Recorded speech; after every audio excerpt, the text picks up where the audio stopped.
Magandang araw po. Narito na po ang magiging lagay ng panahon ngayong araw ng Linggo, May 12, 2024.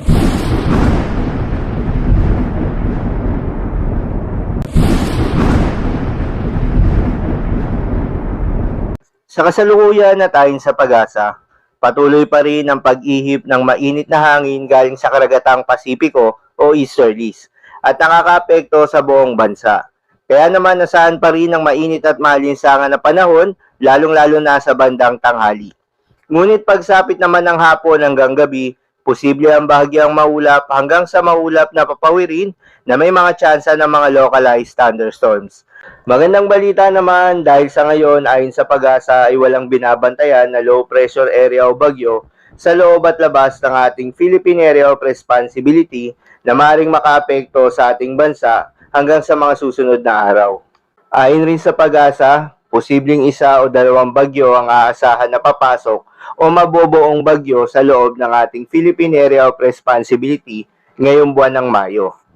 Dahil nga sa epekto nitong easterlies, asahan ngayong araw ng Linggo sa Eastern Visayas ang maulap na kalangitan na may kalat-kalat na pagulan at pagkidlat-pagkulog. Posible ang mga pagbaha o pagguho ng lupa dahil sa katamtaman hanggang sa kung minsan ay malakas na pagulan.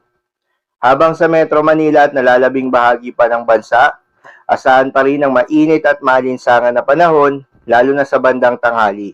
Ngunit pagsapit naman ng hapon hanggang sa gabi, posible ang bahagyang maulap hanggang sa maulap na papawirin na may kalat-kalat na pagulan o pagkidlat-pagkulog.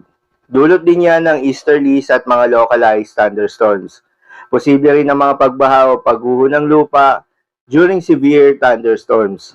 Kaya naman pinag-iingat pa rin yung mga kababayan natin sa banta ng mga pagbaha o pagguho ng lupa, lalong-lalo na sa mga lugar na inuulan na noong mga nakaraang araw pa.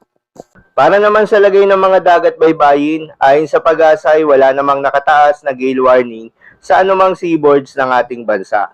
Kaya naman malayang makakapamalaot yung mga kababayan nating mangingisda, pati na rin yung may mga maliliit na sasakyang pandagat. Iba yung pag-iingat pa rin sa mga kababayan nating maglalayag dahil kung meron tayong offshore thunderstorms activity, asahan natin yung posibleng paglakas ng hangin at kaakibat nito yung posibleng pagtaas ng mga alon. So yun lamang po para sa lagay ng panahon ngayong araw ng Linggo. Keep safe everyone.